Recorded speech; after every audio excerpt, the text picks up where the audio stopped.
Di perban tuh. Gimana bang? Dia maju-maju. Jangan maju-maju. Itu kenapa bang malah di perban bang? Coba tolong jangan maju-maju, jangan maju-maju. Bosnya udah Bang, musiknya bang, Alvin mah. Bang, gimana rasanya? Ayo sini bang. Nah, ya. Satu. Mana sih?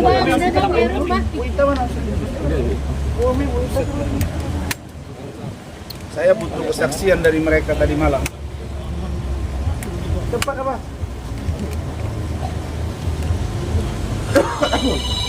Wita, cepat Wita. Baik. Maju turun. Gabung sini, Rafi. Assalamualaikum warahmatullahi wabarakatuh. Hamdan wa syukurillah, salatan wa salaman ala rasulillah. Selamat siang teman-teman semua media cetak dan elektronik yang saya cintai, yang saya banggakan. Pertama, kedatangan saya siang hari ini adalah dalam rangka memenuhi janji dan memperoleh hasil yang akan disampaikan oleh 4 lembaga pemerintah, yaitu Kemen PPA, KPAI, kemudian unit PPA Polres Jakarta Selatan, dan UPT PPA terkait dengan posisi Laura Mezani Azmiswali, apakah masih akan ditempatkan di safe house atau tidak. Dan itu adalah janji Ibu Kanit, kemudian Ibu PPA kepada saya tadi pagi sekitar pukul 6.00 WIB.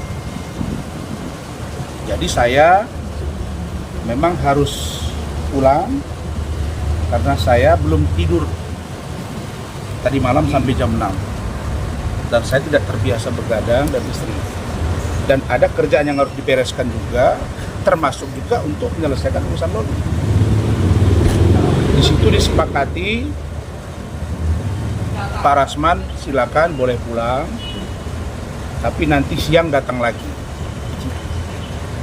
Dan loli lebih daripada 1 jam dibujuk supaya mau ya. Jadi di dalam ruangan Ibu Kanit itu 1 jam lebih. Di luar itu juga di ruang konseling. Jadi kami itu ngurusi loli itu berjam-jam, dan loli tidak mau melepaskan tangannya dari tangan istri saya, Bu Ade. Dia pegang begini. Kenapa? Karena dia mengatakan trauma dengan safe house sekarang. Ini perlu dikritisi. Trauma kenapa sih bang? Kenapa? Karena dia mengatakan dia bergabung dengan ODGJ, dia bergabung dengan pengidap HIV, bahkan Open BO. Itu dia sampaikan. Dan tidak sekalipun Nikita Mirzani menemui dia. Jadi kalau ada cerita di sini mengatakan bahwa Nikita sudah bertemu dia, bohong. Bohong. Dan saya tanya, apakah kamu yang tidak mau bertemu atau Nikita? Saya sebut nama aja. Dia bilang, sebenarnya saya pun menunggu dia. 1 bulan pertama, 2 bulan pertama, 3 bulan pertama, ternyata tidak pernah datang. Termasuk pengacaranya pun tidak pernah mendampingi saya dalam pemeriksaan. Dan itu dibenarkan oleh PPA di safe house itu. Pertanyaan seriusnya adalah, Kalau ada anak manusia, kemudian dia menghubungi kita, dibuktikan dengan video call, dia sudah minta-minta tolong, menangis, dan kemudian kalau tidak saya bantu biar saya mati saja. Kira-kira kalian harus melakukan apa? Kucing saja di depan mobil kita mau ditabrak, kita pinggirkan. Hewan saja yang sudah mau dianiaya ada berkasus dengan hukum. Apalagi manusia, Pak. Dan saya bukan orang bodoh. Saya punya tim. Istri saya itu bukan saja sebagai istri berperan, tapi dia juga berperan sebagai pemberi masukan yang konstruktif kepada saya. Saya hubungi Saudara Rahmat karena sudah pukul 11:30 malam. Saya dihubungi oleh Loli. Rahmat sudah tidur. Saya hubungi Kementerian PPA, Pak Deputi Bidang Perlindungan Anak, Bapak Nahar. Lebih dari 7 kali tidak diangkat masuk, tapi mereka sudah tidur. Saya hubungi lagi yang lain, Ibu Nurma, juga tidak diangkat. Pertanyaan seriusnya, saya biarkan anak ini terlantar atau dia akan bunuh diri atau saya selamatkan. Dan dia bilang tidak pegang duit 1 rupiah pun.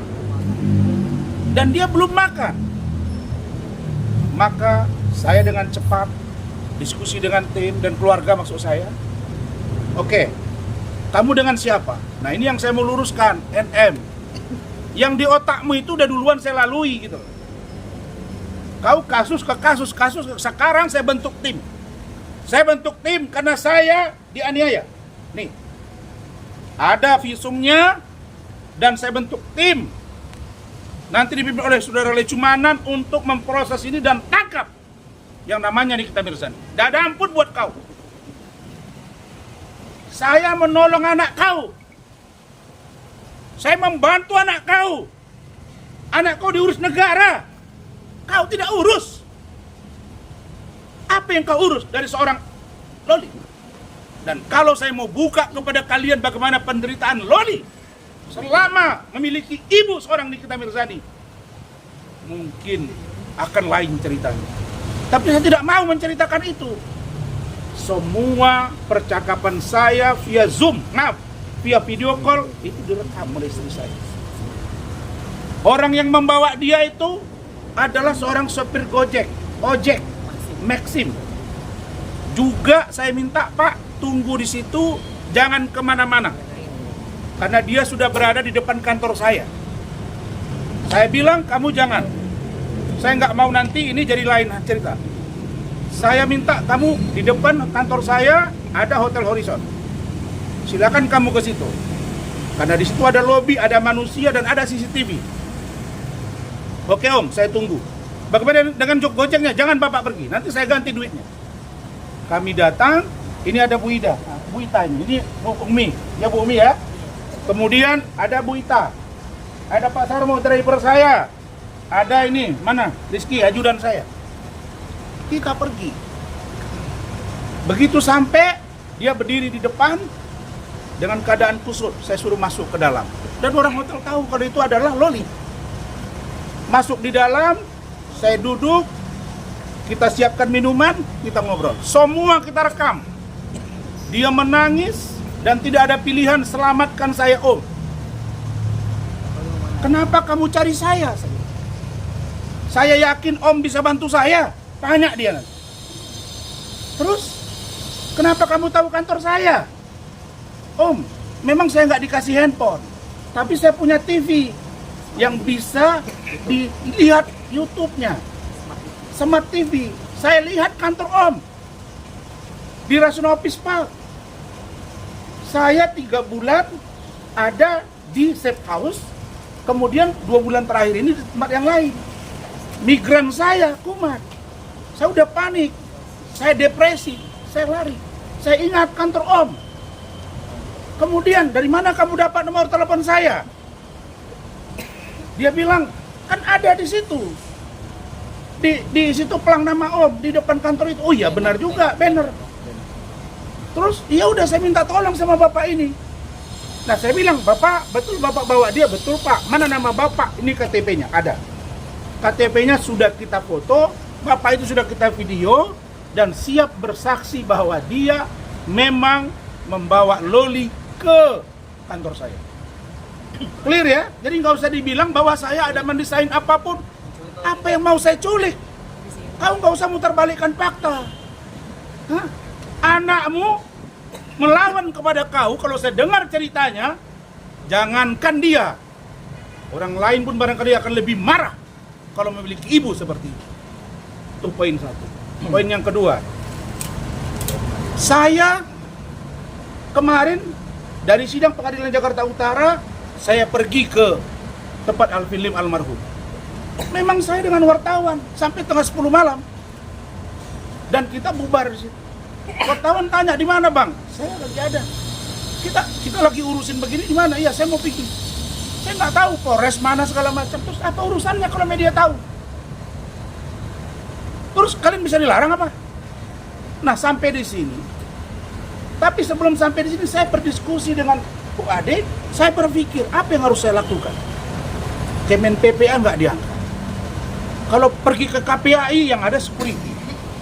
Kalau ke Polda Metro nanti dikira saya melengkai. Saya bawa ke Mabes Polri makin tidak nyaman. Bawa ke rumah saya salah. Simpan di kantor saya salah. Saya tahu dia masih di bawah umur. Tapi ingat, umur dia tinggal 4 bulan lagi. 28 Mei dia sudah 18 tahun. Ini kita. Kau pilih anakmu akan jadi bom waktu buat kau, atau kau berbaik-baikan dengan dia. Datang kau ke saya bantu memperbaiki kau dengan dia. Kurang tulus apa saya? Sesampainya di sini, wartawan mewawancara, saya nggak ngomong. Hanya diam, saya kasih sedikit-sedikit pengertian aja. Saya sampai ke belakang, saya duduk, ngobrol. Wartawan datang, tiba-tiba dia nongol. Dia marah-marah di luar. Kita lagi konseling. Wartawan dimaki-maki, kita dimaki-maki. Saya tanya, ada apa loh? Saya didorong, istri saya dipukul. Kok dia bilang pula kami menganiaya dia? Kalau saya mengeroyok dia, selesai dia. Saya menunggu laki-laki, bukan perempuan, makanya saya diam. Ada videonya, ada semua CCTV kok. Dan saya tidak melakukan perlawanan karena saya merasa tidak mungkin saya dipukuli dia.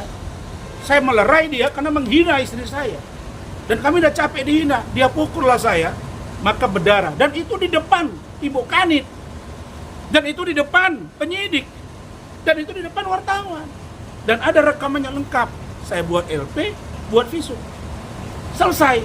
Nggak ada pilihan. Pak Kapolres, Pak Ade Rahmat, dan Pak Kasareskrim. Tadi malam beliau juga datang dan tidak tidur bersama saya. Ibu Kanit, Kasareskrim yang baru, lihat, Bang, udah Bang. Abang buat visum, dia perintah anak buah buat visum. Saya tadinya berpikir ini apa sih kalau ini sebuah pengorbanan untuk kebaikan Loli. Tidak masalah. Tapi begitu saya lihat dia punya postingan masih membangun narasi yang saya duga ini kemunafikan.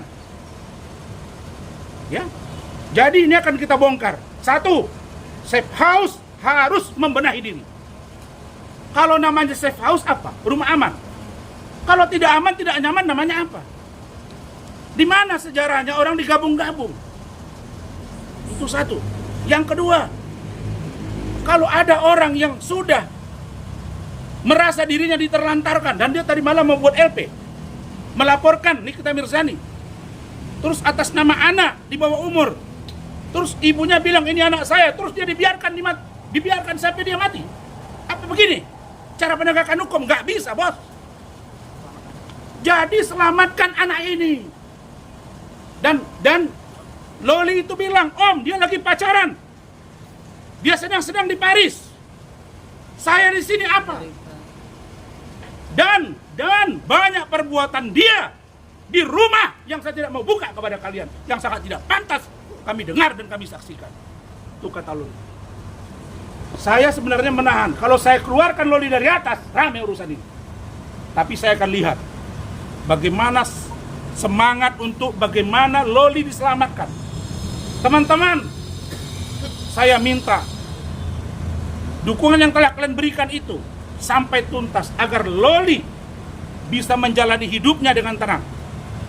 dengan nyaman. Dan 4 bulan ini adalah masa perjuangan yang berat bagi dia. Urusan saya dengan Bu Ade laporan itu kami anggap nothing dan akan kami hadapi. Saya kira itu bagaimana curhatan seorang Loli biar disampaikan istri saya Bu Ade Suryani. Silakan.